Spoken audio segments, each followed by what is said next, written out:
कि स्टार्टअप की जर्नी होती कैसी है. It's like crossing a sandstorm. You are not able to see any damn thing. Once you have crossed it, you look back and say, I made it, and you'll, you know, What a journey. during that moment when you're तब realize नहीं होता है. you have no visibility of any damn thing. What is the problem essentially that Nitro is solving? Today, these two giants, Google and Meta, have built great ads platform. What Nitro is solving is exactly that. We're building the infrastructure layer for a third pillar of advertising in the country. Suppose करो मेरे पास 10 लाख रुपए है. What will you recommend me कि ये 10 लाख रुपए किस चीज में इन्वेस्ट करना है at this point while I'm starting out? अगर 10 लाख रुपए ही हैं तो 70% should still go to you don't have to participate in a bloodbath. कि आज मैं इन्वेस्ट कर रहा हूँ ग्रोथ में, बट अगर खुदा न खास्ता कुछ ऐसा हो जाता है मेरे बिजनेस में where we have to scale it back. But have you seen a great idea failing? बहुत सारे. So there was this company who was trying to do retail based quick commerce logistics. I was big believer in that business. यार ये तो fail नहीं हो सकता, ये तो अमेजिंग आइडिया और क्विक कॉमर्स का तो जमाना है. वो बिजनेस फेल हो गया.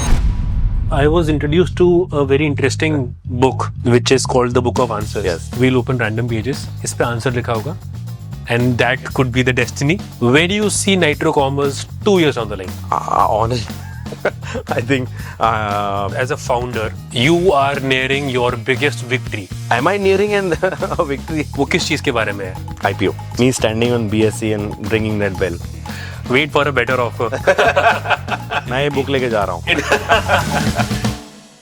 दो हयात पैलेस. नो मेरे पार्टनर का नाम तो अच्छे से रेड दो ऑन कैमरा. कैमरा बंद करने के लिए बोल रहे. You know, you are a proper Delhi product. Yeah. Chandni Chowk. बल्ली मारा. जब आप उसी लेन में जाना शुरू करते हैं तो लेफ्ट हैंड साइड पे फिश पॉइंट आता है. सुरमई मछली के छोटे छोटे पीसेस करके उसको फ्राई करके देगा और वो गरम गरम खाना मसाला डाल के भाई साहब. So for our audiences, एक अच्छा कबाब कैसा होता है? सबसे अच्छा कबाब वो होता है जो आपके मुंह में जाके घुल जाए. कबाब अगर है तो मुंह में घुला नहीं तो कबाब नहीं. What's one popular founder mantra you secretly disagree with? The biggest companies have been built by, you know, IITians. I don't agree with.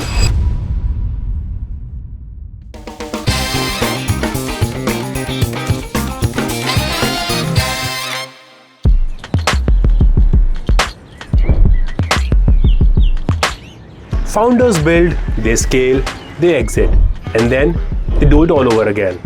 After building and exiting Wixo, serial entrepreneur Umair Mohammed is now reshaping how brands grow online with Nitro Commerce. In this episode of Profit and Palette, over great food and easy conversation, we talk business, instincts, and of course, a bit of Delhi ka khana. Intro nahi, it's just a conversation. Perfect. I like that. How Nitro came about was with this simple concept that today the D2C brands or any consumer-led business वो बिना Meta के नहीं चल सकता, which is fair. But it's ऐसा नहीं होना चाहिए कि कल को मेटा बंद हो गया तो आपका धंधा बंद हो गया. Right? Then you are not a brand. Then you are a seller. Yeah.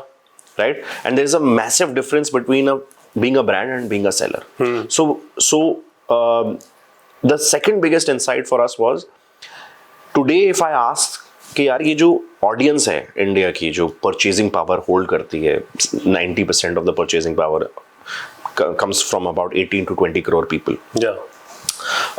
The affluent tier one. The affluent tier one, India 1, India 2 story. Okay. Tier 2 towns के affluent people और urban population. ठीक है. तो ये लोग purchasing power hold करते हैं across the India's e-commerce space which is 80-90,000 crore now.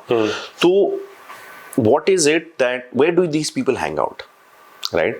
And the answer was that look, Instagram is great, but it's not the only place that if I ask you कि आपके phone में अगर 7-8 घंटे का screen time है तो Instagram कितनी देर है? And probably if you look at it, your phone even right now it will be 1.5 hour, 2 hour at the max.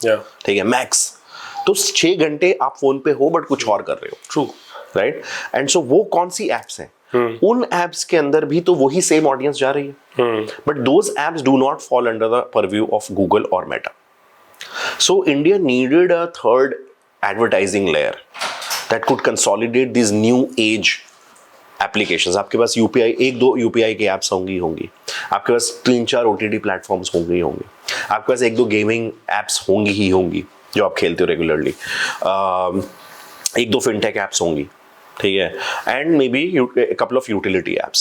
All of these apps still want to monetize their audience. They have ads business. Cred has an ads business. For example, PhonePe has ads business. Google Pay has ad business. Ab it's not as apparent as it used to be.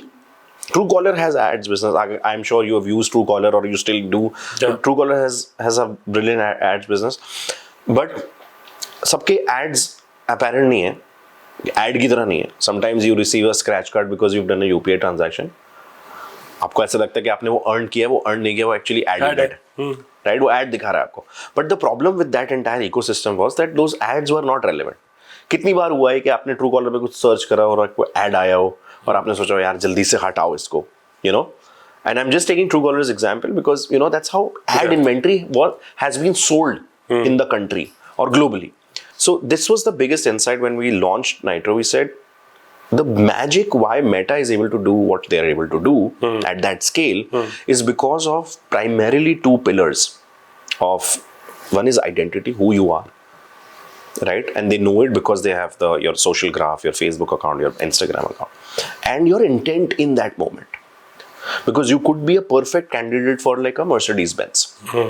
You have the right salary, you have the right earning potential, you are a perfect candidate for a C-class or a E-class maybe, right?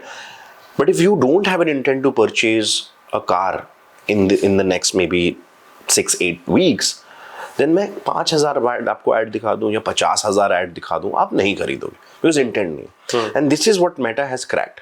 कि आपकी identity क्या है और आपका intent graph क्या है. What are you looking for today, right? So the magic lies in that pixel that they ask you to install. Every app, every website has that pixel. But if you look at the other advertising businesses, the PhonePe's advertising business or Cred's that pixel is missing. And that pixel is the intelligence arbitrage जो बताता है कि उस इंसान को उस time पे क्या चाहिए. Right? What does that person need in that moment? So identity and intent, these are the two pillars on which Meta's advertisement businesses become so big. Okay. Right? And we thought about it and we said, yeah, India has so many apps. There is no single super app, but so many apps. Right? आप Tata new भी download करते हो, आप 1mg भी download करते हो, आप मिंत्रा भी है. मिंत्रा तो चलो कुछ बेच ही रहा है, but like utility, UPI, OTT, all of this, and सबको अपना ऑडियंस मोनेटाइज करना है. Essentially, even if it's not subscription based, even if it is subscription based, आज तब भी प्राइम वीडियो आपको आज भी ऐड दिखाता है जबकि आप सब्सक्रिप्शन शायद ले रखा हो. उन्होंने एक और टियर बना दिया है जो बहुत कम सब्सक्राइबर्स हैं बट वो फिर भी ऐड दिखाता है. आप मैंने हॉटस्टार का सब्सक्रिप्शन ले रखा है मगर मैं अगर आईपीएल का मैच लगाता हूँ एड्स तो एड्स आते ही आते हैं. उसके लिए अलग पैसे देने हैं, उसके लिए अलग पैसे देने. और इनफैक्ट पैसे वो पैसे का भी नहीं है, वो आएगा ही आएगा. Irrespective. That's part of the broadcasting rights, right? So the thing is that everyone wants to monetize, but the another thing is that everyone wants to now show ads which are relevant. Why? Because this audience that matters, इनको आदत पड़ गई है gratification की. 8 minute में चीज आ जाती है.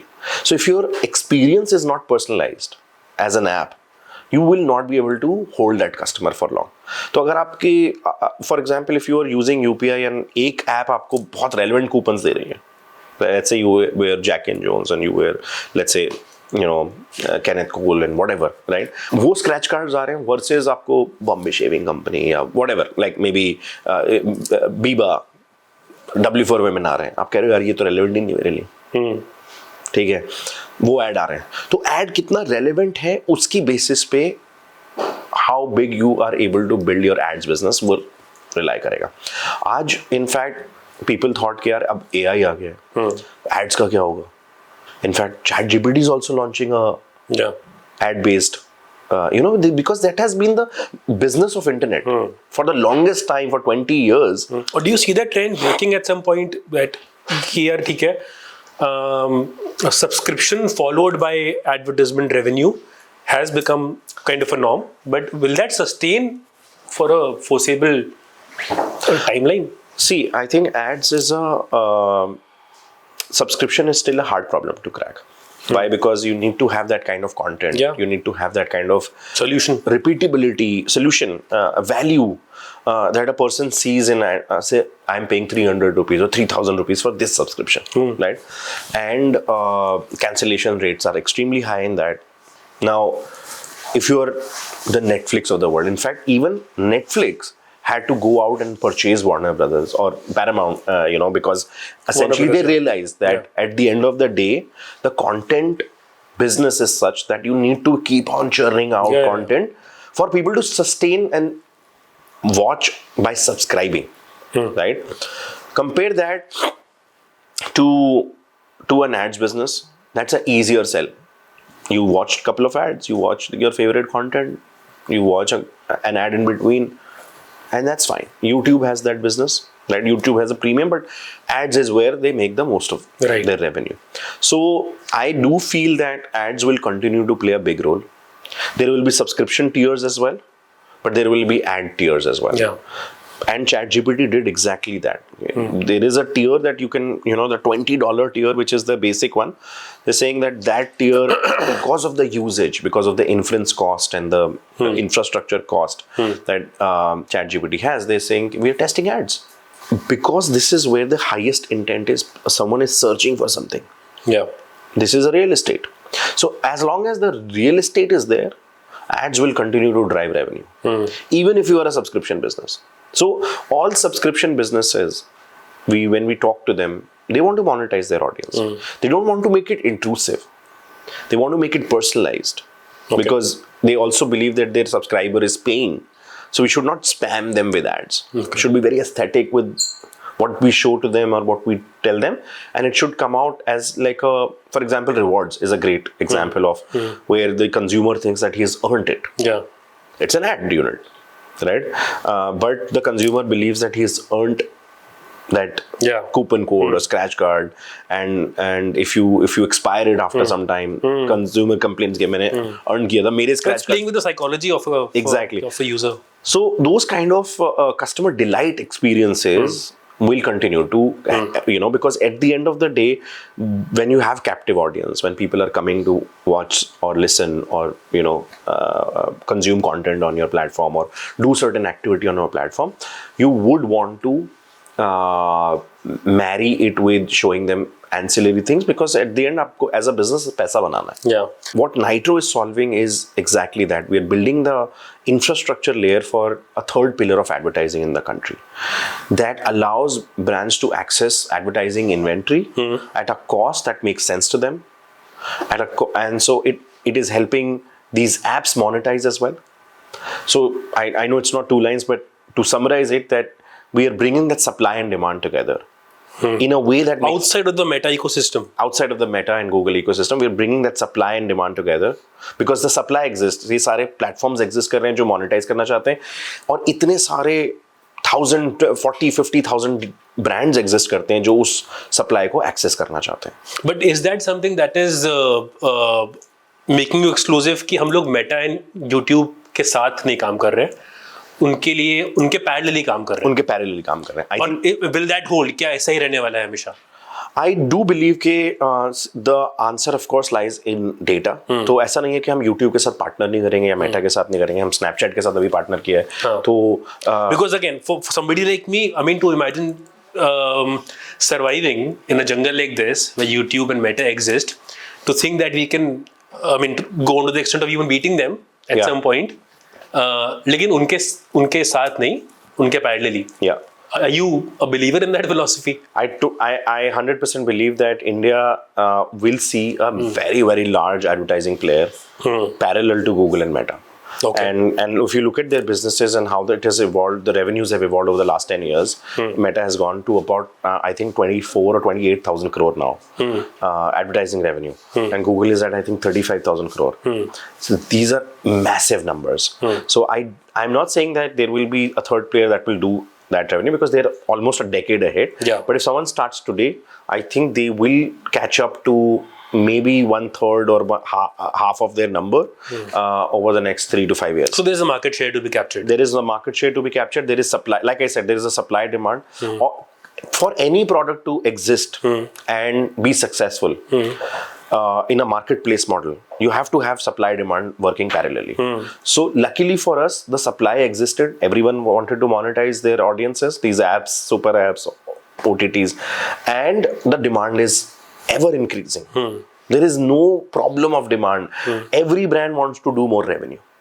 Every brand, and हो क्या गया है कि while India is still a very, I'm not D2C, हम ऐसा सोचते हैं कि ऑनलाइन परचेज है, बट ऐसा नहीं है कि in fact if you talk to any new age D2C brand, the likes of Chayos for example, or Snitch or Blue Tokai we were talking about, they're opening retail outlets. तो आपका consumer internet पे बैठा है, आप उसे advertise internet पे करोगे, but वो किसी भी प्लेटफॉर्म से परचेज कर सकता है. They can purchase from a quick commerce platform, they can purchase from a marketplace, traditional e-commerce, they can purchase from your website, or they can walk into your retail outlet. If I were to come to you with a problem, and for ऐसे बोलते हैं कि suppose करो मेरे पास 10 लाख रुपए है, that's the only capital that I have. Yes. What will you recommend me कि ये 10 लाख रुपए किस चीज में इन्वेस्ट करना है at this point while I'm starting out? So primarily I would still say कि अगर 10 लाख रुपए ही हैं तो 70% should still go to Meta, because that is where your audience exists today, and they have cracked that model. You don't have to participate in a bloodbath if you're not getting the desired ROAS. See, every business have its maths. ठीक है, और सबको पता होता है कि यार मैं इतने में परचेज कर रहा हूँ, इतना मैं एड्स में खर्च कर रहा हूँ, और मुझे इतना पैसा बनाना ही बनाना है for this business to make sense to me, right? Luckily what has happened over the last 2-3 years, a lot of businesses, of course VC funding is still there, external funding is still there, but a lot of businesses have cracked that formula कि मुझे इतने ROAS पे, return on ad spend पे operate करना है. So if you ask me कि आज आप 10 लाख रुपए अगर लेके मेरे पास आए हो, आई वुड स्टिल सजेस्ट कि उसको डाइवर्सिफाई डिपेंडिंग ऑन आपका ऑडियंस कैसा है. 60-65-70% आज फिर भी मेटा में जाएगा, ठीक है, but I also have an example of couple of companies जो बिल्कुल नए स्टार्टिंग आउट, बिल्कुल फ्रेश वेबसाइट्स हैं. इनफैक्ट आप उनकी वेबसाइट देख लोगे, शायद आप बोलोगे कि यार ये जेन्युइन है या नहीं है, question, because you no reviews नहीं है, वो नहीं है, बहुत सारी चीजें, और उन्होंने बोला कि नहीं मैं आपके साथ ही स्टार्ट करूंगा.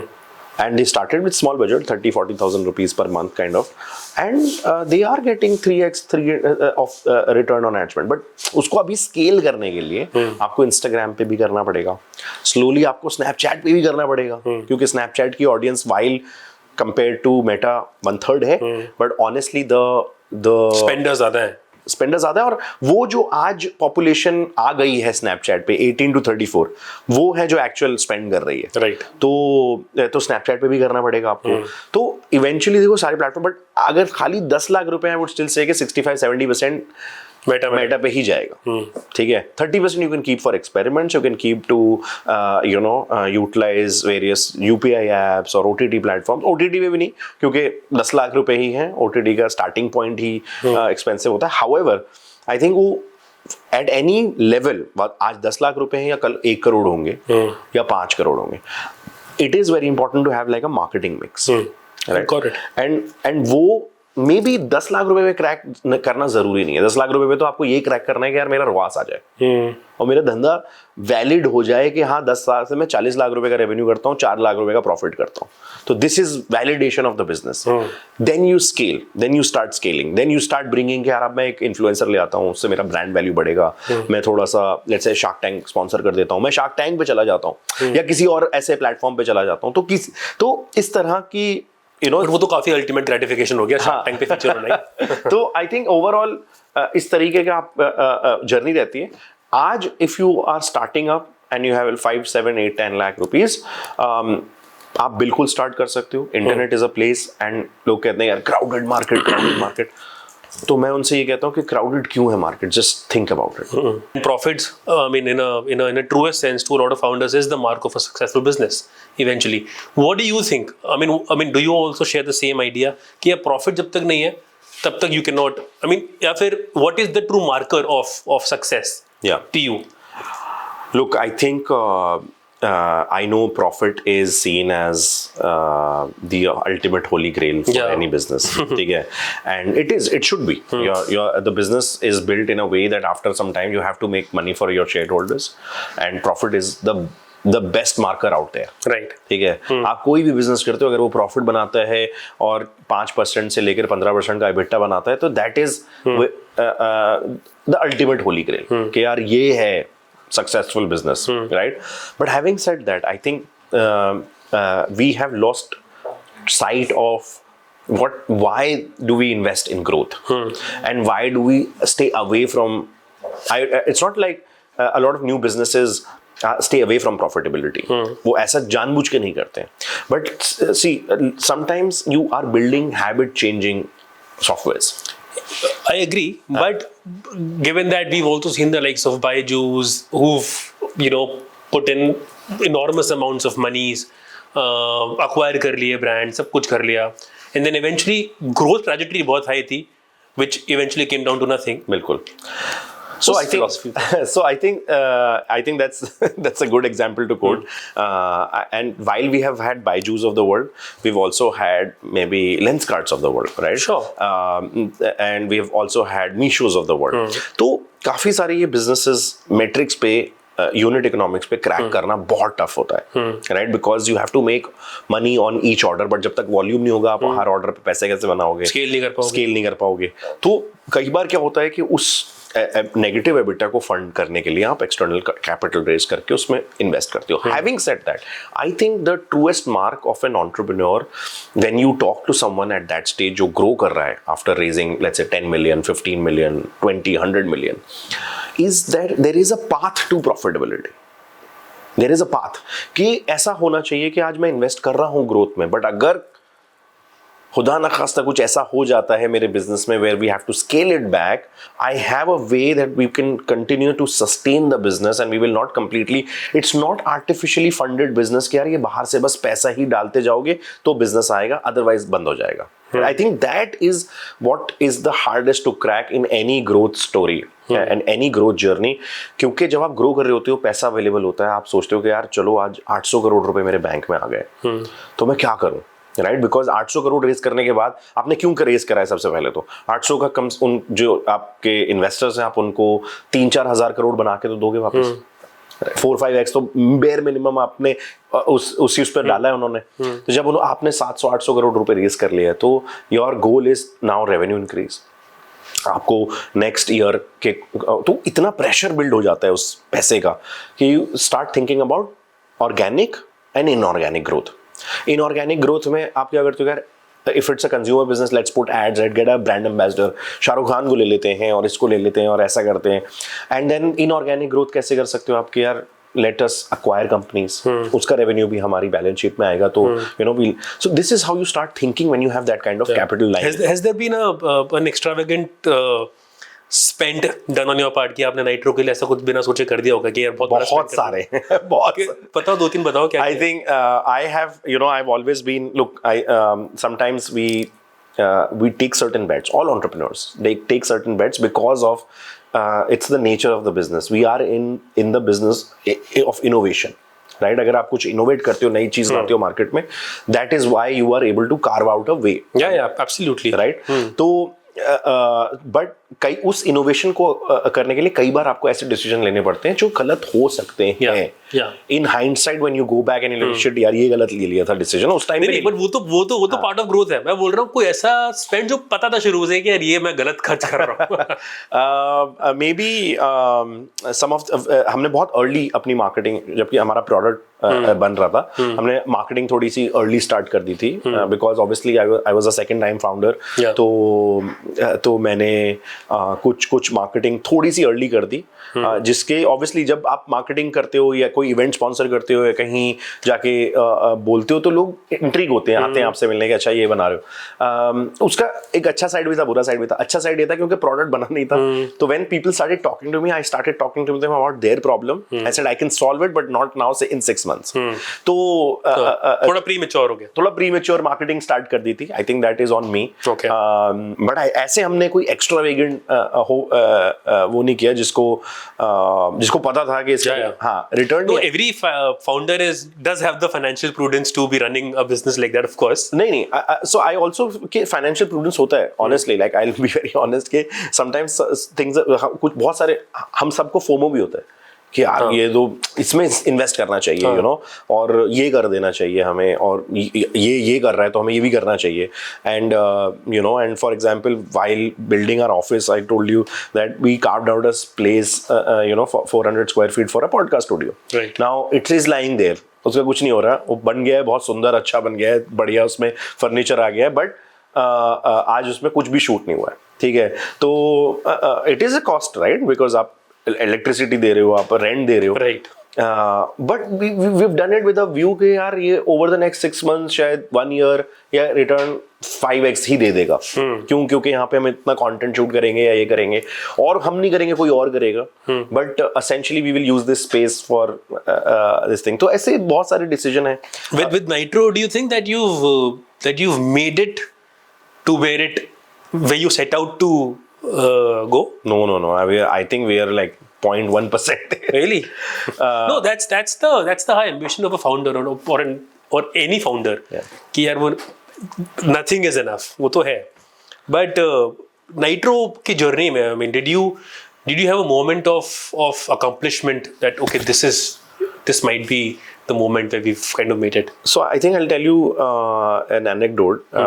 तो पिछली I was a first gen entrepreneur. First time start किया था 2014 में, and when I built my first company, I was worried exactly that कि यार are we celebrating prematurely? अभी तो PMF नहीं आया है, अभी तो धंधा नहीं बनाया, ये नहीं बनाया, और जब वो धंधा बनने लगा तो भी कि यार अभी तो इतना ही बनाया, तो you know we never celebrated those milestones, those moments, ठीक है। फंडिंग को भी हम ऐसे लेते थे कि यार because we were scared, and which is natural, you know, which is natural कि आप अपने आप को बेंचमार्क करते हो दूसरे सॉफ्टवेयर प्रोडक्ट से, और आप कहते हो कि यार ये कंपनी तो इतना रेज कर लिया, हमने तो इतना ही रेज करा है, उसने तो 10 million रेज करे थे, हमने तो 1 ही million रेज करा है। So there is a long way to go, but startup की जो जर्नी है, what I realize in the first and the second stage is that this journey is beautiful, the early stage, क्योंकि इसमें नई चीज़ें आप ट्राई कर रहे होते हो, नई चीज़ें बनती हैं, नई चीज़ें बिगड़ती हैं, बहुत सारे काम होते हैं, बिगड़ते हैं, और बहुत सारी प्रोजेक्ट्स फेल होते हैं, कुछ आप सोचते हो कि मैं ऐसा कर दूंगा, वो ऐसे नहीं होता है, वो अलग ही चीज़ हो जाती है। तो हर मोमेंट को सेलिब्रेट करना चाहिए, एवरी स्मॉल मोमेंट। लोग कहते हैं अरे फंडिंग ही तो है, तो पैसा लिया है तुमने, क्यों सेलिब्रेट कर रहे हो, एंड लोग कहते हैं यार ये 5 ही तो कस्टमर क्लोज कर रहे हैं, तो ऐसा क्यों सेलिब्रेट कर रहे हो। I truly believe that every small moment in a startup journey should be celebrated, ठीक है। बिग मोमेंट्स तो होने चाहिए, बट कई बार क्या होता है, वो बिग मोमेंट्स का वेट करते करते आप स्मॉल मोमेंट्स को सेलिब्रेट नहीं करते। और वो जर्नी जो इतनी खूबसूरत है, ठीक है, बहुत स्ट्रेसफुल है। तो किसी ने समन गिव एन एनालॉजी कि स्टार्टअप की जर्नी होती कैसी है, तो वो कह रहे हैं कि it's like crossing a sandstorm, you are not able to see any damn thing. Once you have crossed it, you look back and said, I made it, and you know, what a journey. कि मैं यार ये sandstorm cross करके आ गया, and but during that moment when you're तब realize नहीं होता है, और आपको कुछ नहीं दिखता है, you have no visibility of any damn thing. That's a good point.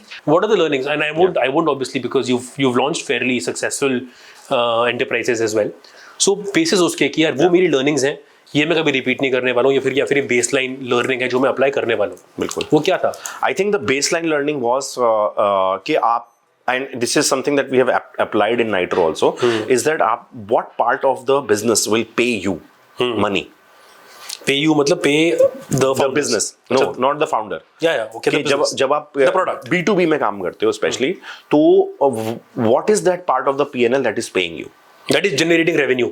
No, आपको कौन से P&L के पार्ट से पैसा आ रहा है? Okay. उस बिजनेस के कौन सा P&L के पार्ट से आपको पैसा आ रहा है? कौन आपका सॉफ्टवेयर खरीद रहा है? ठीक है, और उस सॉफ्टवेयर की उसको कितनी नीड है, ठीक है। तो what happens is कि जब आप while building the previous company, that product was brilliant, ahead of its time, very innovative, और हमने उस जमाने में fully automated life cycle marketing सोचा, जब AI इस लेवल पे नहीं था, लैंग्वेज मॉडल्स नहीं आते, तब हमने वो सब बिल्ड किया था। But the part of the P&L that paid us was 2% of the total P&L. ठीक है, that means that if you're pitching a 100 crore revenue making company, you are not pitching a 100 crore company, you're pitching 2 crores, and out of that 2 crore you might get 20 lakh, you might get 2 lakh. ठीक है, so ये बहुत critical, and when we were starting Nitro, because हम वो DNA समझते थे कि अगर हम D2C ब्रांड्स के साथ काम करना है तो कौन से P&L पे इम्पैक्ट आएगा और कहाँ से हमको पेमेंट होगा, वो समझना बहुत जरूरी है। So if you look at the DNA of a consumer brand, 30-40% उसका कॉग्स रहता है, और 18 से 30% उसका एड स्पेंड रहता है। तो अगर 100 करोड़ का ब्रांड है तो 18 से 30 करोड़ वो एड्स पे स्पेंड करेगा।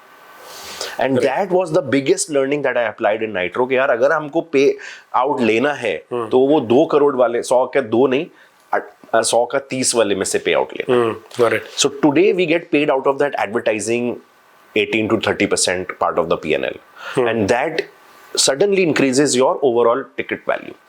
Suddenly increases your annual contract value, because अब आपको 2 करोड़ में से 20 लाख रुपए नहीं मिलेंगे सॉफ्टवेयर के, अब वो 30 करोड़ में से आपको लेट्स से 3 करोड़ रुपए मिलेंगे एड स्पेंड के. Right, and that's the baseline learning that I have applied in Nitro. That and it is for all B2B businesses. I would say that you have to understand whether you are a workflow business or you are centered towards growth. But has that psychology now changed for you as for you as an individual? I mean, do you think business first या mind अभी भी product पे पहले जाता है? So I think in a startup's journey, initially product पे जाता है, of course, because you are building that product for the first time. You are building something out of thin air जो आज तक बना नहीं है, ठीक है, या इस तरीके से नहीं बना, ठीक है. किसी ने भी जाके एप्स का और इसका एड इन्वेंट्री कंसोलिडेट नहीं किया एक प्लेटफॉर्म पे अभी तक. तो you are building this business for this product for the first time, ठीक है. तो there is no precedence, you are building it for the first time. तो बहुत सारी चीज़ें आपको सीखनी पड़ती है नई. और तो initially in the first 6 months 1 year it's product first, but as you start seeing product market fit in your business and you start fine tuning margins and you start fine tuning where are we making the money, where are we losing money, things like that, you start looking at the P&L. तो business first Aahista Aahista. But from an outsider's perspective, if you, for example, अगर मैं आपको अभी एक website दिखाऊं, fresh, very kick-ass, very nice looking, तो आप उसका UI UX देख के एल्गोरिथम देखोगे कि यार काफ़ी सही है, या फिर आप सोचोगे इसका मैं पैसा बना सकता हूँ इसके लिए? आई थिंक दोनों. आई थिंक वो फर्स्ट एस्थेटिक्स मैटर करते हैं कि यार ये प्रोडक्ट अच्छा है. तो डेफिनेटली आई थिंक कहीं ना कहीं बिकॉज हम इतना डेटा देखते हैं डे इन डे आउट कि हमें पता होता है यार ये इसकी तो डिमांड बहुत है. फॉर एग्जाम्पल अगर आज से पहले 2 साल पहले आपने बोला होता कि यार शिलाजीत का एक प्रोडक्ट आया है या फिर अश्वगंधा का एक प्रोडक्ट है, राइट, ठीक है. और तो 2 साल पहले जितने लोग मेरे पास आए जिन्होंने अश्वगंधा या इस तरह के प्रोडक्ट्स में डील करते थे, I without asking I invested in those business. I like पैसा रेज कर रहेगा angel, I will put in a small cheque, ठीक है, very small but I will put in a small cheque. Why? Because I could see the data कि इसकी demand बढ़ती जा रही है. आज वो काफी सारे बिजनेसेस 100-100 करोड़ पे बैठे, राइट. एंड सेम थिंग, तो we know because we look at so much data, we know कि किसके टेलविंड्स आ रहे हैं, किसके और कहाँ पे एक सैचुरेशन सा आ गया जहाँ पे अब आपको कुछ यूनिक करना पड़ेगा to break away. But you also at times go with your gut and not data कि यार ठीक है, this is something that I feel I might want to be investing in. Definitely. So I think gut feeling, instinctive, has never failed me. Never. Yeah. And in fact, every time I've bet on data is good, bad, ठीक है. But essentially, especially from an investing lens, a lot of it is gut feeling. A lot of it is also how when you spoke to the founder, कि वो उसको उस धंधे की कितनी clarity, क्योंकि आप तो इन्वेस्टर हो, आपको नहीं है फॉर श्योर. आप उस धंधे के बारे में कुछ नहीं जानते, राइट. बट आप 0 से स्टार्ट कर रहे हो, -5 से स्टार्ट कर रहे हो, वो जानता है. तो how passionately he speaks about his business, how well he's able to document his business in a very small one and I know these are cliches कि यार एक sentence में अपना business explain करो, but these are cliches for a reason. All cliches are there for a reason. तो so I feel when I talk to them, काफी बार मुझे ऐसे gut feeling आई यार ये तो चीता लड़ गए हैं, ठीक है. So a lot of time we have seen it, and I have seen it. Mediocre businesses in hands of great founders will become great businesses. And great ideas in hand of mediocre founders will not amount to anything. So I think this is not about idea. Idea बहुत initial stage पे होता है, product बनता है, product चलता है, नहीं चलता, उसकी demand होती है. कई बार sometimes a lot of businesses in fact are ahead of its time.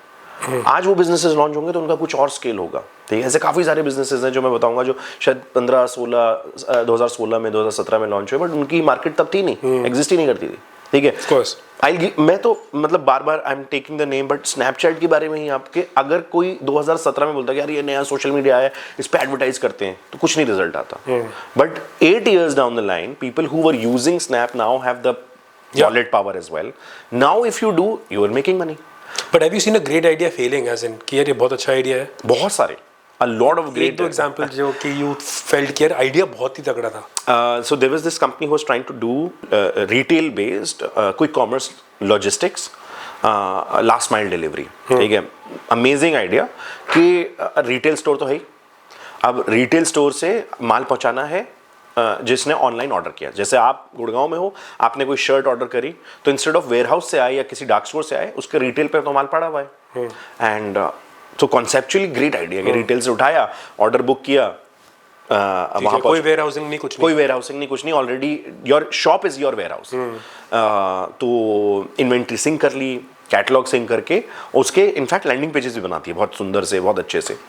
And in your head you are thinking यार this is no brainer, because जिसका स्टोर है उसको तो ऑनलाइन बिकेगा ही. ठीक है, बट व्हेन यू बट जब उसको थोड़ा सा धंधे को इंट्रिकेटली देखा, and I was big believer in that business, यार ये तो फेल नहीं हो सकता, क्योंकि ये तो अमेजिंग आइडिया और क्विक कॉमर्स का तो जमाना है, तो ये तो धंधा फेल ही नहीं हो सकता. बट इंट्रिकेटली जब उस बिजनेस को देखा और वो बिजनेस फेल हो गया. Why? Because what we did not foresee is that कि ये जो रिटेल दुकान का PNL है ये एक अलग आदमी चलाता है, और ऑनलाइन का PNL एक अलग आदमी चलाता है. और जब and the store is in the business of shelf space, and वो थॉट प्रोसेस ही अलग है.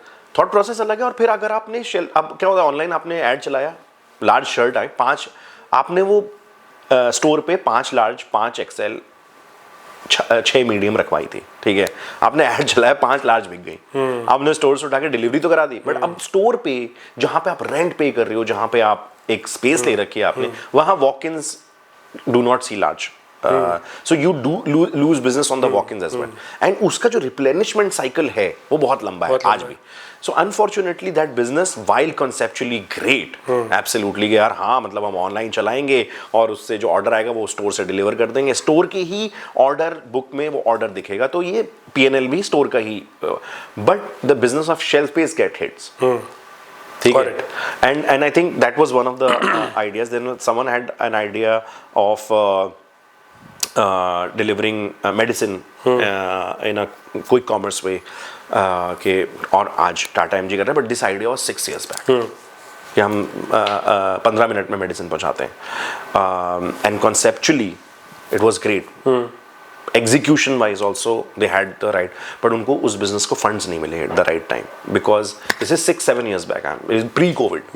ठीक है, तो ऑनलाइन का I think इस क्लाइमेट में तो और ज़्यादा मुश्किल है to be able to create and then survive. No, I think उस टाइम पे क्या था, so again it was slightly ahead of its time. And वो 2020 कोविड का जो डिजिटल इम्पैक्ट आया वो भी नहीं आया था. So asking कि you know I need 50-60 crores to build the infrastructure of medicine delivery. तो people are like क्यों बनाना है, किसको चाहिए 15 मिनट में मेडिसिन? हाँ सबको चाहिए. ठीक है, Blinkit ने भी अपना मेडिसिन वाला लॉन्च कर दिया. So I think some of the businesses are ahead of its time. Yeah, of course. Right. But are you picking your partners at this point, or it's still the other way around, that your partners are picking you? I think it's both. Like you know, it's honestly we you know, we're lucky enough, we're fortunate enough to be in a place where people do come to us. Sure. And what is the strength that people think they're seeing in you to partner with you? From a business perspective, Yeah, from nahi, I think a lot of people are coming to us because see the business is such that it needs it. वो आप खुद नहीं achieve कर सकते. There is some integrations, there is a technology, there is a intelligence arbitrage, which is what we are banking on. So we are fortunate enough to that we have so much demand of brands coming in, asking to get onboarded, कि हमारे पास bandwidth नहीं है सबको onboard करने की. Great, but what do you think you've done to be discoverable to this extent? I honestly मैं बताऊं कि हमने इस प्रोडक्ट पे SEO भी नहीं करा है. ठीक है, इसीलिए पूछ रहा हूँ. हाँ, और काफी लोग बोलते हैं आपकी वेबसाइट इतनी वेग है, वेबसाइट में भी कुछ नहीं है, तो how did you become this, ये वायरलिटी क्यों है आपके प्रोडक्ट में? एंड उसका बहुत सिंपल आंसर है that we have built something that people wanted.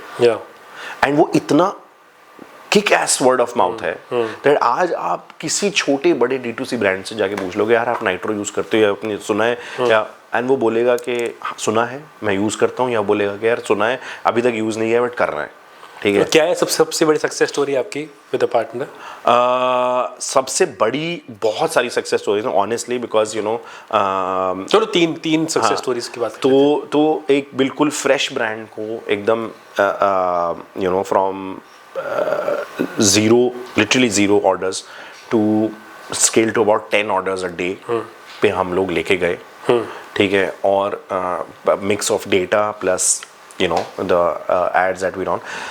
For me this was the biggest success story, because see किसी के एग्जिस्टिंग 0 to 1 कर दिया किसी का। किसी के बहुत बड़े बिजनेस में छोटा सा वॉल्यूम आपका आ जाना is great, of course that is also a success story, but किसी बिल्कुल स्क्रैच से धंधे को आपने 0 to 1 करना, आई think that is definitely my biggest success story. मतलब मैं उस सक्सेस स्टोरी को सबसे ज्यादा कोट करता हूँ simply because I am very proud of it. I think the second was which we did not even like realize कि यार ये हो सकता है, बट हुआ because you know we did कि हाँ करते ना यार, ठीक है थोड़ा पैसा ही तो चला जाएगा, इससे क्या होगा, विच वाज कि हमने हमेशा ऑनलाइन बिजनेसेस को पावर किया था। तो one brand came to us which is Apple reseller called Imagine online, okay, and I have the permission to take their name because we have done a very extensive case study with them, so I can say it. तो they came to us with a problem statement कि यार मेरे ये retail outlets हैं और ये मुझे data activate करना है, तो you and I need to drive walk ins. अब उससे पहले हमने वॉक-इन्स ड्राइव नहीं करते, हमने डिजिटल बिजनेसेस के लिए एड्स चला के रेवेन्यू लेके आए थे, डेटा से उनको रेवेन्यू ला के दिया था, but we never actually did walk ins. तो हमने कहा यार पता नहीं कर पाएंगे कैसा होगा। मैं कह यार बैक्स टू मैक्स क्या होगा, पैसा चलेगा, लर्निंग हो जाएंगी कि ये नहीं करना है आगे से, ठीक है। And I remember I was very keen. तो मैं जब वो कैंपेन एग्जीक्यूट हुआ तो डे इन डे आउट उसके बैठ के रिजल्ट देख रहा था, एंड ये वीकेंड का कैंपेन था। We generated some 700 walk ins, okay, and some 80 purchases of iPhone, because this is the offer was of an iPhone 15 before the 17 was launched, and the brand was extremely happy because we actually drove that. So मेरे लिए ये नहीं था कि cell क्या वो क्या ये कितनी आईफोन बिके, मेरे लिए सक्सेस मैट्रिक था कि 700 लोगों को मैंने डिजिटली एड दिखा के वॉक इन करवाया है एक स्टोर पे, which for me was also an eye opener, which I mentioned I think earlier also, कि हम लोग ऐसे कई बार बाइनरी सोचते हैं कि एड दिखाया ऑनलाइन तो डिजिटल परचेज है, बट उस एड का इम्पैक्ट कहाँ कौन से पार्ट में हो रहा है आपको नहीं पता, सही बात, ठीक है। So when we showed those ad to the of course the relevant folks and data was very important and demography of that data was very important, but when we showed it to the relevant folks in that pin code in that zone and we give them input के यार आप जाओ store पे 35,000 rupees का whatever इतना off है on iPhone, 700 walk ins, I was very proud because वो 70 purchase हुई 80 परचेज हुई, मैंने उसको नहीं देखा, ऑफ कोर्स लोगों लेकर आ गया, हाँ, बड़ी बात है। 700 लोगों को मैं रिटेल स्टोर पे लेके आ गया। I think that was again a very big success story which resulted in us going to other retailers also and saying यार ये हम कर सकते हैं आपके लिए। And I think part of the reason why a lot of our book is you know some of the largest retailers we are talking to now in the country, fashion and otherwise, who wants to do that, who wants to now use digital mediums to drive footfalls, right? And I think वो time आ रहा है आहिस्ता कि retail will continue to be 80% of overall sales, but वो retail आप audience को कहाँ catch कर रहे हो वो matter करेगा retail पे। But so while you're essentially building a lot of revenue infrastructure for brands, what is your revenue infrastructure in itself? किस बेसिस पर जब तक brands नहीं कमा रहे हैं आप भी नहीं कमाओगे? Of course, I think that is we are tied to their success. So if they are not making money, we are not making money. ठीक है. But the good part is and the share depends on the revenue या फिर standard रहता है? नहीं standard है ऐसा हमने, but of course we are very cognizant of the ROAS and matrices that we, क्योंकि the whole world has moved towards outcome based marketing. तो marketing का हर आदमी आज outcome देखना चाहता है. Why? Because कोई भी marketing आप करते हो उसका impact, उसका ROI, उसका assessment जरूरी होता है करना. ठीक है, someone's job is that dependent कि यार इसका आउटकम मैंने ये करा आके कंपनी में, राइट? तो it is very important to understand those outcomes and drive those outcome, क्योंकि देखो आप वैल्यू क्रिएट नहीं करते ना, तो आपको भी एक बार यूज़ करेगा आदमी, 2 बार यूज़ करेगा, उसकी नीड थी, आपको यूज़ कर लिया उसने, आपके साथ एडवर्टाइज कर लिया। बट अगर आप ये बोल के हट जाओगे ना कि यार मैंने तो प्रॉमिस नहीं किया था आपको धंधा लाना है, ठीक है, तो मैंने तो अब चला दिया, वो होता था आज से कुछ साल पहले तक डिजिटल एडवर्टाइजिंग वर्ल्ड में, आज भी होता है इन अ लॉट ऑफ कोई कैंपेन आया है थ्रू एजेंसी, थ्रू समवेयर और ब्रांड को फर्क नहीं पड़ रहा, बस चलाना है, इंप्रेशन देने हैं, कुछ लोग उसमें चला रहे हैं एक्चुअली, कुछ लोग नहीं चला रहे, कुछ आ रहा है रिजल्ट, नहीं आ रहा, किसी को कोई फर्क नहीं पड़ रहा। बट इज देयर सॉरी क्या but we are not like that, we are very conscious of the outcome that we bring. Okay, so we are outcome first, so of course we tie ourselves to the success metric of that particular campaign, but good part is that this is a marketplace model, supply demand का problem. सो जितना ज़्यादा मैं demand aggregate कर पाऊंगा उतना ही मैं better negotiate कर पाता हूँ सप्लाई साइड से। Okay, and because of that arbitrage, you know, there is a decent margin to be made. Got it, but are there still some kinds of businesses that you would not ally with, और the kind of businesses that would probably not fall under your purview, ये हमें करना ही नहीं है, strength ही नहीं है, ऐसा कुछ है? आई थिंक ऑनेस्टली इनफैक्ट ऐसा बिल्कुल भी नहीं है, हम तो हर टाइप के बिजनेस की हेल्प करना चाहते हैं, B2B बिजनेसेस की भी। इट्स आवर बैंडविड्थ प्रॉब्लम कि हम सब नहीं कर पाते। That's a luxury to have. It is a luxury to have. तो आज इसी बिजनेस इसी D2C सिर्फ ब्यूटी कॉस्मेटिक इतने वर्टिकल्स पड़े हैं कि यार आगे क्या सोचे आदमी। बट ऐसा नहीं है। We have recently work with varied types of businesses, life insurance एक बिजनेस के साथ काम किया, एक EV electric vehicle very large organization के साथ काम किया, और इनके भी आउटकम्स ड्राइव करे और बहुत अच्छे आउटकम्स ड्राइव करे। तो कहीं ना कहीं all types of businesses would require this. Okay. Everybody who wants to reach out to consumer, any business, and that is every business, right?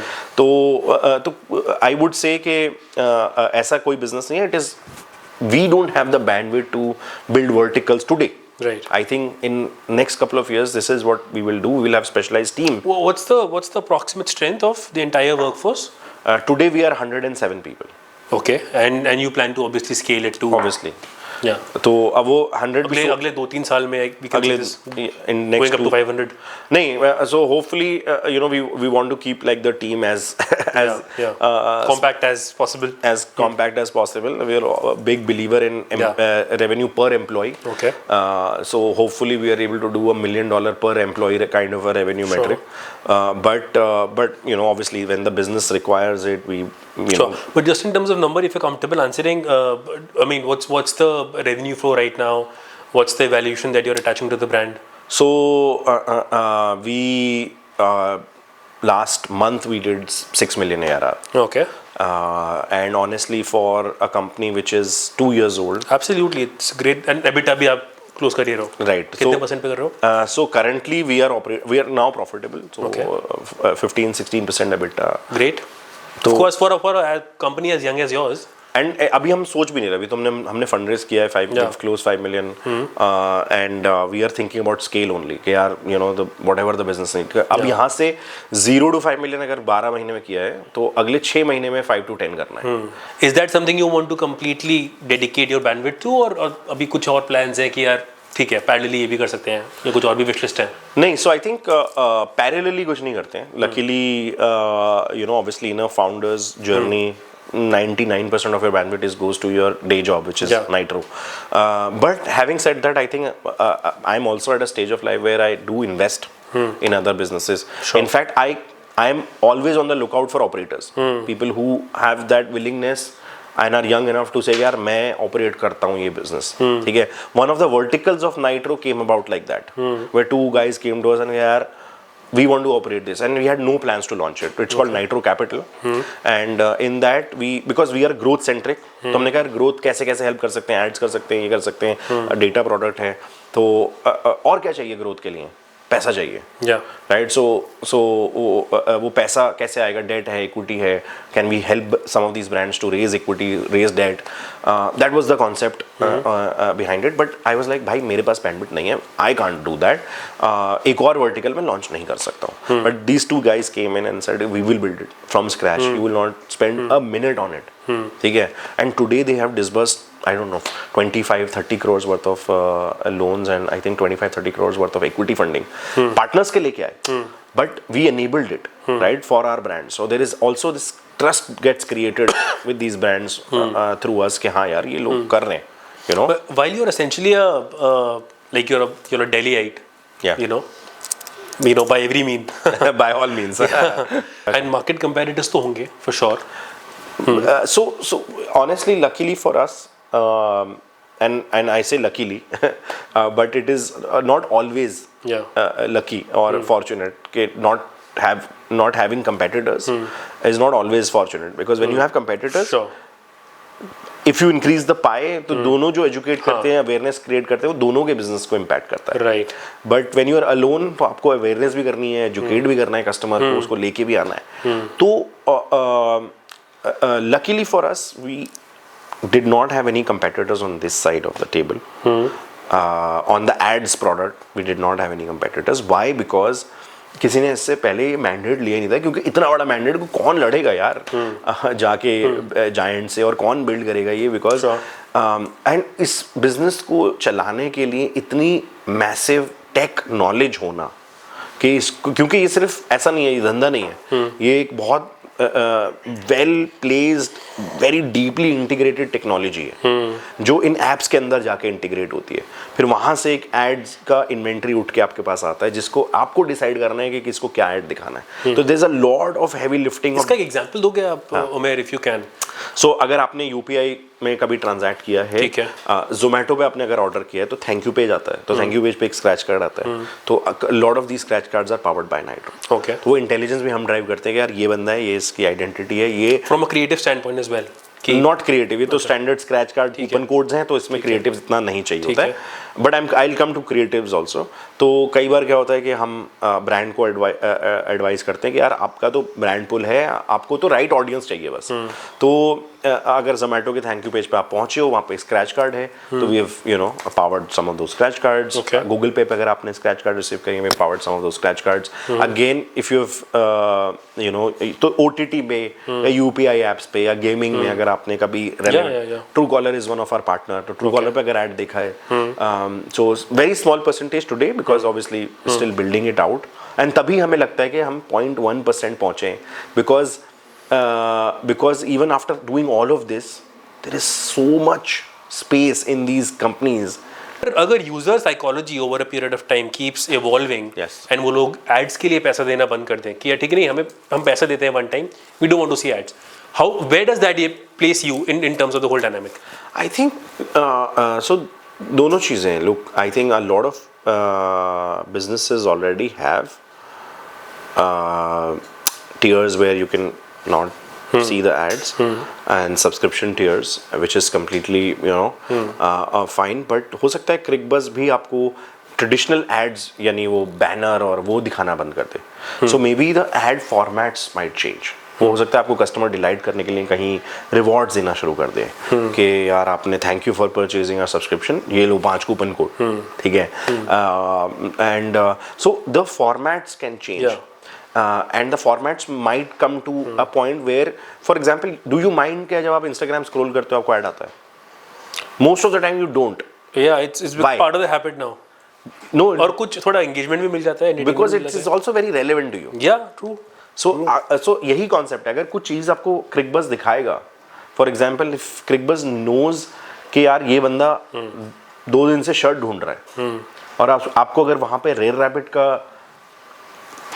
एक एड फॉर्मेट दिखा भी देता है वो, या कहीं कोई कूपन दे देता है, कोई स्क्रैच कार्ड दे देता है, तो you will not mind it completely. Ad नहीं है टिपिकल एड फॉर्मेट में. I think people have a problem with the ad formats. वो थोड़े स्पैमी हो जाते हैं, पूरा स्क्रीन कवर कर लेते हैं, जब तक वो खत्म नहीं हो जाएगा एड तब तक आप वो चलता रहेगा.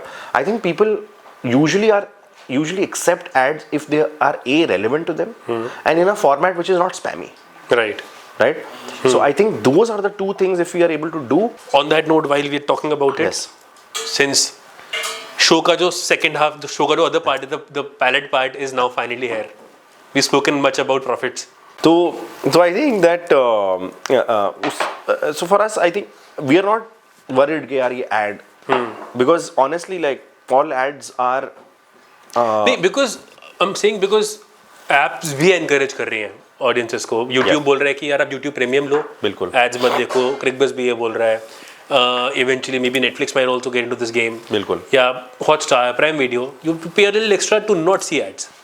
And I'm just thinking that audiences are they already evolving in that direction? Because I have, Yes. as a consumer. Yes, primarily prima facie, there is an extremely large set of audience who has still not said यार ठीक है, ads are fine. Yeah. ठीक है, ads inherently are not bad. If they spam you and they stop you from doing what you're doing, then they are considered bad. ठीक है, but having said that, I think people are moving towards more specialized Right. way Right. to show ads. तो जैसे chat GPT ने किया कि ad है मगर बहुत ही ऐसे फॉर्मेट में, so that's what I said कि maybe the format Content solution में ही ad है. सोल्यूशन में ही ऐड है. आप जो देख रहे हो उसमें इतना रेलेवेंट है क्योंकि आपने so again and again like people said AI आ गया अब तो एड खत्म हो जाएंगे, right? I was like and ChatGPT ने ही ऐड लॉन्च कर दिए. तो ads have been around for gazillions of years and I think they will continue to be around. जब when we shifted from traditional TV to smart TVs तब भी लोगों ने बोला था कि ऐड तो बंद हो जाएंगे अब क्योंकि अब तो स्मार्ट टीवी आ गया. And but general population is okay to consume certain parts of your app Okay. Free of cost Okay. without having to pay for it. And I think that is also a fundamental view. Plus, any PNL, if you look at it, whether it's Zomato or brilliant businesses, they are all constantly under pressure to continue to increase profits. Right. And ads business, अगर एक बार captive audience बन गई है, तो ads is a great way to build ancillary revenue, which is pure profit. Right? तो ऐसा तो नहीं होगा कि लोग इग्नोर करेंगे इसको, और apps will continue to find ways to kind of just plug in somewhere. ठीक है, फॉर्मेट्स चेंज होंगे, नॉन इंट्रूसिव हो जाएंगे, मोर पर्सनलाइज हो जाएंगे. That is the hope, at least that's what we are building towards as well. But ऐसा नहीं होगा कि and maybe at some point it happens कि यार कंप्लीटली यू नो सब लोग प्रीमियम पे शिफ्ट कर गए 100% of the audience and Of course, I also don't see that happening. हाँ, but see businesses still need to be able to reach out to their audience. Yeah. ठीक है, content creators जो आप follow करते हो for example, वो भी तो ऐड करते हैं. Yeah, of course. Right? So I think that it's just people love discovering new things as well, by the way, on the internet. They love it. Sure. So that discovery is something what I feel कि अगर ads बंद भी हो गए, if you find out ways for people to continue to discover your brand some or the other way, ठीक है, आप उसको traditionally ad मत बोलो because it's not traditional ad. But if you continue to make people discover, so काफ़ी सारी हो सकता है content partnerships start working out. But businesses also need a way to monetize, but also need the ability to track. Ad becomes the middle ground for this. कि हाँ monetize करना है, हाँ मुझे track करना है, ad दिखा देते हैं. Got it. Content partnerships में क्या होता है कि sometimes that measurability. So hopefully, if this continues and more premium affluent audience start paying for subscription on everything. Okay. ठीक है,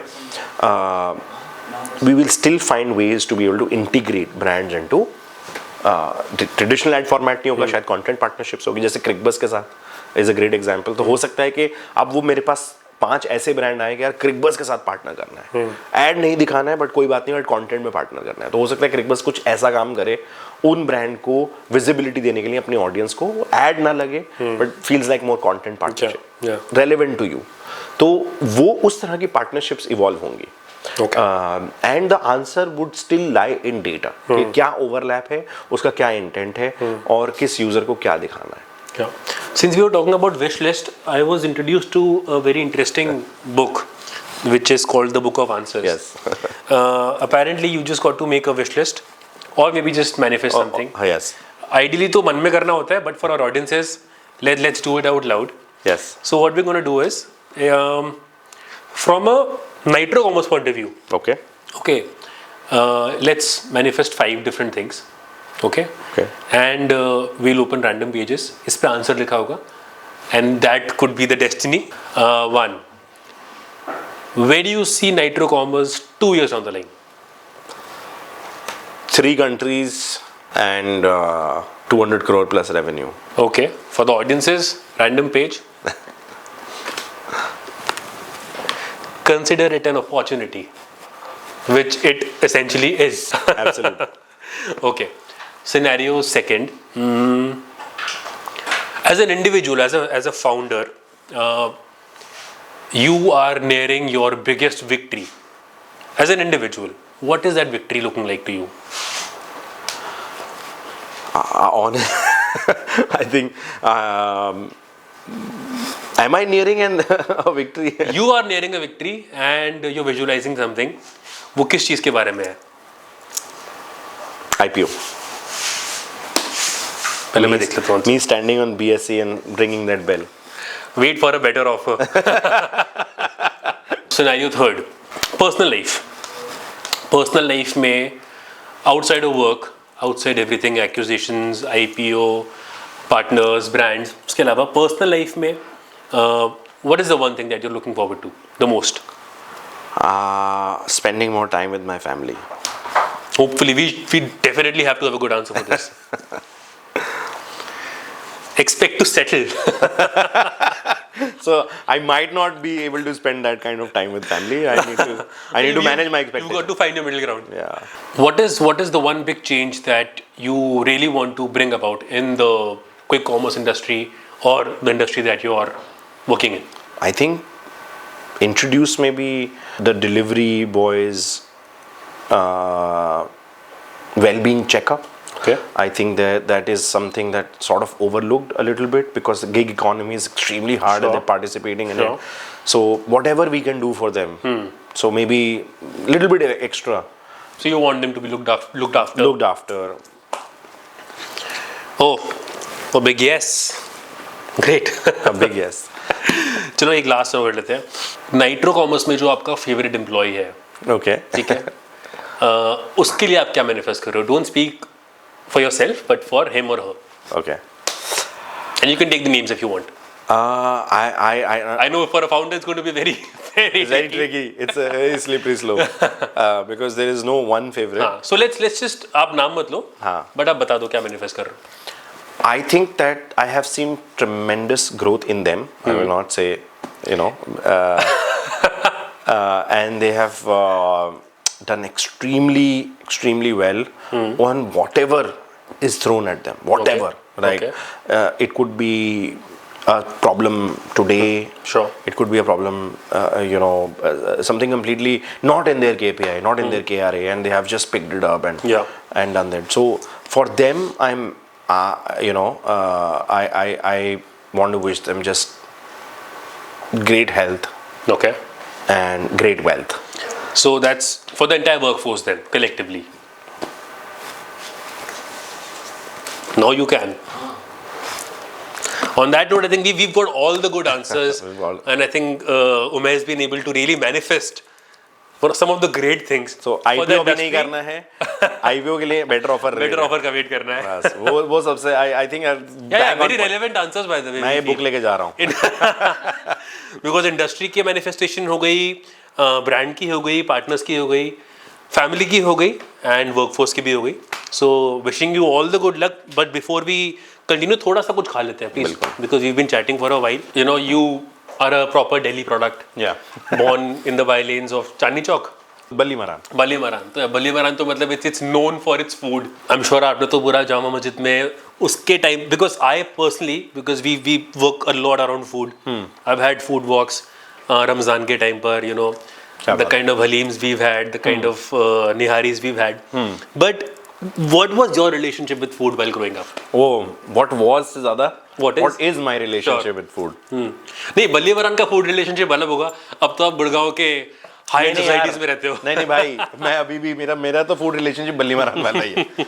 एक टाइम था जब मैं कॉलेज में था तो अलबेक तभी फेमस होना शुरू हुआ था, न्यू फ्रेंड्स कॉलोनी का. तो वो अलबेक तो अभी भी फेमस है. अभी भी मैं famous- भी वहाँ पे शॉर्मा जाके खाता हूँ. बट अलबेक उस जमाने में फेमस ऐसा होना शुरू हुआ था कि लाइन लगती थी. जामा मस्जिद का आपने बोला, बट एक जगह है जामा मस्जिद की जो कोई बात नहीं करता, हाँ please audiences please listen. Specially non vegetarian lover. तो ये बहुत ज़रूरी है और सर्दियों में करना बहुत ज़रूरी है कि एक जब आप उसी लेन में जाना शुरू करते हैं तो लेफ्ट हैंड साइड पे फिश पॉइंट आता है. वो सुरमई मछली के छोटे छोटे पीसेस करके उसको फ्राई करके देता है. और वो गरम गरम खाना मसाला डाल के भाई साहब. ठीक है. एंड एक वो और there couple of nihari places that कहाँ पे बताओ. तो एक तो काफी फेमस है, I am sure you would also know, Javed की नहारी जो. वो तो सुना है. ठीक है. तो आई थिंक वो सबने सुना है. बट एक और है जो ओखला में है विच इज मदीना नहारी. अच्छा. मदीना की स्पेशल बात ये है कि अब वो शाहीन बाग में है, बट जब when we were growing up Madina nihari was famous in Ballimaran. ओह. तो वो बल्ली मरान के ही लोग हैं, वही लोग हैं जो यहाँ आके वहाँ मूव हो गए. वहाँ से मूव हो गए. अच्छा. और it is absolutely out of this world. वो गर्मा गर्म उसमें नहारी खाना और उसके साथ वो खमीरी रोटी में जो ओहो दूध अंडे में जो. हाँ दूध अंडे मैंने नहीं खाया मैंने, लेकिन ओहो एब्सोल्युटली. लाइक मैं I can talk about, I think you can have another segment. We don't mind really. But Delhi के बाहर भी ऐसे नहारी, मैंने स्पेशली लखनऊ में रहीम की नहारी फेमस है. आपने ट्राई? इदरीस की भी है. इदरीस की बिरयानी. हाँ. मैंने यार ट्राई बहुत जगह की करी है, बट मुझे दिल्ली की नहारी एक्चुअली दिल्ली का ही. तो नहारी का जो वो था, if you look at the history, Delhi को ना लोगों का पैलेट पता है कि इनको यार कुछ भी एक ऐसा चाहिए. But if you look at, you know, why there was a beautiful show which explained it in a beautiful manner कि why is Delhi's food like this? Do you know? नहीं. Why is it so masaledar, so cooked, well cooked? बताओ. Because when Delhi was set up, पानी का source तो जमुना ही थी, और जमुना उस जमाने में भी खराब थी. ओहो. अच्छा. पानी खराब ही था. ठीक है. तो और उस जमाने में फॉर एग्जांपल आज प्यूरिफायर्स हैं, सारी चीजें हैं दुनिया भर की. जब दिल्ली से शाहजहानाबाद बसा था तब तो नहीं था. तो हाउ डू यू, और हम बात कर रहे हैं 400-500 साल पहले की. 400-500 साल पहले की. तो तब कैसे आप इसको मिटिगेट करोगे खराब पानी को? सो जितना मसाला आप यूज करोगे, जितना भूनोगे खाने को, उतना ही उसमें से इम्प्योरिटीज चली जाएंगी और आपको you know you will not get upset stomach because of the water. Okay. So that's why जो चाट बनी फ्राइड थी, that's why the chaat came into being. That is why nihari was, it used to get cooked overnight. ठीक है. तो नहारी का मतलब है निहारमू. निहारमू खानी चाहिए, मतलब अर्ली मॉर्निंग. काफी इंटरेस्टिंग है कि आज के टाइम पे हम बोलते हैं दिल्ली का खाना हेल्दी नहीं है, लेकिन हेल्थ की वजह से ही खाना ऐसा बना था. तो सब जो ये चाट पापड़ी जो है, वो पापड़ी तल के क्यों दही के साथ खाई जाती है? क्योंकि पानी की वजह से, so that you don't have to eat it. तो मेरा और खाने का रिश्ता तो बहुत पुराना है, बहुत मुश्किल कुछ से. घर का रेसिपी बताओ, एक समथिंग दैट यू घर का ही सबसे ज्यादा पसंद है. सो एक मेरी मॉम बनाती हैं, और अब वो and I when my wife watches it I think she will kill because she is also learn that beautifully well by the way. So एक ऑब्वियसली मतलब मैं बिरयानी बोलूंगा, बट मेरी मॉम एक कीमा हरी मिर्च बनाती है. अच्छा. तो इट्स कीमे की डिश है, और उसमें मटन कीमा, और वो मशीन का नहीं, मतलब हाथ का बना. And I think I could have like bowls of it with घर की तवा रोटी. And there is a very special biryani that my wife cooks, दम बिरयानी. एंड वो ये दो मतलब मेरे एब्सोल्यूट फेवरेट हैं. Okay. तबीयत भी खराब होती है तब भी ये दो चीज़ें मिल जाती हैं तो मैं खाना नहीं छोड़ता हूँ. बट प्रेजेंट है दिल्ली में और एनसीआर में ले लेते हैं पूरा. If you want to make 3 food recommendation, then it doesn't necessarily have to be street foods. 5 कर लेते हैं, mix of street food, restaurants, wherever. क्या होंगे 5 recommendations? Very tough. It's called Vellam. It's in Gurgaon kitchens, जो नया खुला है. साउथ इंडियन फ्यूजन फूड है. ओके. तो कोजम्बू और करीमीन और ये वाली डिश थी विद परोठा. ओके. ठीक है. Got it. You got it? Second? I think the second is there's this small joint That used to be where me and my wife used to go out on dates. ठीक है, तो हमारी date place थी because she used to live in Malviya Nagar. I used to go there and we used to after work 7-8 बजे आप कहीं तो जाके बैठोगे ना, तो we used to go out at this place and it was run by two brothers who वो खुद ही बनाते थे. It was a pizza, मतलब Italian food था, but like a very boutique. It was not a chain. And this place was called Evu. Evu. Okay. EVOO. Okay. It's just memories. Okay. और ये अभी भी है? ये अभी भी है और अब ये गुड़गांव में भी खुल गया. ठीक है. So Evu was also from an Italian, especially pizzas उनके बहुत ही epic. Okay. Amazing pizza. ठीक है. South Indian हो गया, Italian हो गया, number 3. Moving on. Let's just go back to the one that you mentioned, Fish Point. Fish Point. जगह का नाम ही Fish Point है. Fish Point ही नाम है. अच्छा. उसका नाम ही Fish Point लगा हुआ है बोर्ड ऊपर. Okay. And this is the Jama Masjid वाला. और आप वहाँ पे 1 किलो फिश लो, वो आपको एक प्लेट में देगा ऊपर से मसाला डाल के. Okay. और वो गर्मा गर्म आप फिश फ्राई खाओगे भाई साहब, मतलब crazy.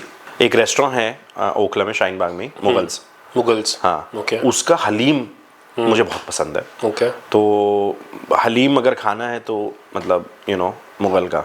And I would say Javed की नहारी ऑल्सो. जावेद की nihari for sure. And there are few kebab places. ये तो इम्पोर्टेंट है. कबाब का बताओ. In fact, kebab is so close to our heart as a dish also and as a कि हम लोग कई बार ऐसे डिस्कस करते हैं कि यार जो मॉम की रेसिपीज हैं ये लूज ना हो जाए, एक कबाब का ब्रांड लॉन्च कर देते हैं, kebab place. And we've debated about it so many times because kebab is ऐसी चीज़ है कि आप किसी भी खाने के साथ आप उसको खा सकते हैं. But that's a good thing. See, I'll tell you कि for a lot of the folks जो कि दिल्ली में भी हैं, वो कबाब से इंट्रोड्यूस होते हैं fairly late. Not somebody like you जिन्होंने घर में बनते हुए शुरू से देखा है authentic recipes. So what according to you makes for a perfect kebab? कि क्या texture होना चाहिए, क्या होना चाहिए कबाब का? Because a lot of the friends that I introduce them to kebabs. वो एक मीडियोकर सा कबाब कभी भी बोलते हैं वो बहुत अच्छा है. And मैं उनको समझा नहीं पता कि यार एक्चुअली तुम्हें नहीं पता है कि अच्छा क्या है. So for our audiences एक अच्छा कबाब कैसा होता है? So सबसे अच्छा कबाब वो होता है जो आपके मुंह में जाके घुल जाए. Yeah. That has to be the property. तो एक संभल एक जगह यूपी में, वहाँ से एक हारून भाई आते थे और वो यूजुअली वेडिंग्स वगैरह में आके बनाते थे. तो he used to I remember he used to bring this big tub of कबाब का कीमा, और जब वो आते थे तो खोया और दूध में उसको मैरिनेट करके ओवरनाइट रखते थे. Okay. तो नेक्स्ट डे जब वो कबाब लगते थे और वो कबाब सीख से उतर के आपकी प्लेट में आते थे, तो प्लेट से आप उठा नहीं सकते. You can't pick that kebab and you take it in one of the roti and you eat it with rumali. You mean रुमाली या जो भी, एंड इट इज जस्ट सुन के ही लग रहा है. तो वो कबाब अगर है तो मुंह में घुला नहीं तो कबाब नहीं है. करेक्ट. ये डेफिनेशन तुम सही है. बहुत मेहनत लगेगी मुझे अभी फूड कॉन्वर्सेशन से वापस बिजनेस की बात करने में, बट फिर भी कर लेते हैं बिकॉज एक सेगमेंट मैंने ऑलरेडी लिखा हुआ है. We have some questions, set of questions that if you could just quickly answer without. अच्छा, what kind of brand is perfect for nitro commerce? Apparel. Okay. One trait every profitable founder must have? Very strong grip on P&L. What's harder today, building product or building distribution? I think building distribution has always been the hardest to crack. What's one popular founder mantra you secretly disagree with? What is the one popular founder mantra that I secretly disagree with? That Emotions होते हैं ना उनके बारे में कि यार ये होना ही चाहिए. हाँ. Overrated founder quality that you feel? I think that the founders, the biggest companies have been built by IITians or which has been from a sample size perspective, but I don't agree with that generalization. I Great. feel, yeah. You're not an IITian, are you? I'm not. Okay. आप कहाँ से हो? मैं तो जामिया से पढ़ा हूँ. अरे वाह. See, yeah. If you had to start again from scratch, nitro commerce 2026 में, what would you do differently? One thing. I don't think I would do anything differently. I think I've done if this usual question, if you go back in time, would you do something differently? Yeah. I don't think so. I think every mistake that I have made in Nitro Commerce also, I will make it again, because that is what has Mistakes changed. have led to the success. Exactly. Yeah. I think you are the mistakes you have made, and the stories that you tell. Okay. Through technical, if you were to explain SaaS in one sentence without using jargons. A software that either saves you time or makes you money, and is packaged in a very neat, easy to use subscription business. That is what a SaaS is. Okay. In a cookie-less world, what replaces traditional digital marketing? I think this is something that we constantly think about. In a cookieless world, what happens? I think identity will become premium with more with laws coming in. Okay. And people will have control over their identities, what data to share, what not to share. So what it means that people who share it will get very, very targeted, hyper personalized, content driven ads. And I think we talked about it. I think content partnerships will take over Traditional ads. Yes, and I think the intent of the user and the content piece using AI will merge into this one and try to show you most relevant piece of content based on your intent. So I think that is also something that I believe it will move to. Okay. On a personal note, as a founder, more coffee or more chaos? More chaos after more coffee. Okay. One habit you've picked up after becoming a founder. You're also the CEO of the company, right? Yes. Yeah. So CEO. After becoming the CEO, one habit that I've picked up is networking. I was extremely bad at going to places and introducing myself and getting someone to introduce themselves and kind of like hitting on a conversation. This is something that it was not natural to me. I know I can talk, but it was like actually going to a conference and networking is a completely different. जब necessity बन गया तो करना ही पड़ा. Necessity बन गया और ये लगा कि यार इसके बिना तो काम नहीं चलेगा. You can't just stand on a corner in a conference. तो that is something that I picked up. Okay. If Nitro were a person at a dinner party, how would you describe them? Very flamboyant, always center of attention. I think अगली बार हमें एक content-led discussion करनी चाहिए, only about content, writing, theatre and food. So मेरे नाना जी जो थे वो assistant editor थे एक बहुत famous उर्दू newspaper के कौमी आवाज़ के. कौमी आवाज़. हाँ. Okay. Which was one of the freedom fighters newspaper. In fact, he was in jail because of that. Delhi में. दिल्ली में. Okay. And he was a freedom fighter, so he paid the price of raising his voice at the time. तो I think नाना जी के कुछ गुण आए हैं सारे भाइयों में, and I think I believe that I will go back to writing maybe when I am, I don't know, in maybe 10 years. Complete the sentence. Nitro Commerce exists so that founders can advertise without compromising on ROAS. Okay. What problem are you most proud that Nitro has already solved? Growth. I think growth is such a massive, I know it's a big word and it encompasses everything, but we are very proud to be the growth partners. I think I've mentioned it multiple times during this conversation as well, that we are extremely proud of building growth for the company. Right. उसको धंधा लाने का, I think that is what I'm extremely proud of. So yeah. Wonderful, Umair. I mean, we really hope, speaking of growth, the next time we meet, you've already got your IPO done and we're settled with a great valuation that you just spoken about. Yes, better offer we should be. Better offer, absolutely. But thank you so much for your time, Umair. Thank you. It was a learning in a lot of ways for the audiences as well. But we really wish the best for Nitro and all the endeavors that you wish to undertake. Thank you so much. Thank you, man. Thank you so much for having me. And I think it was a brilliant conversation. The food was also very good. Yeah. And this colorful drink is extremely good.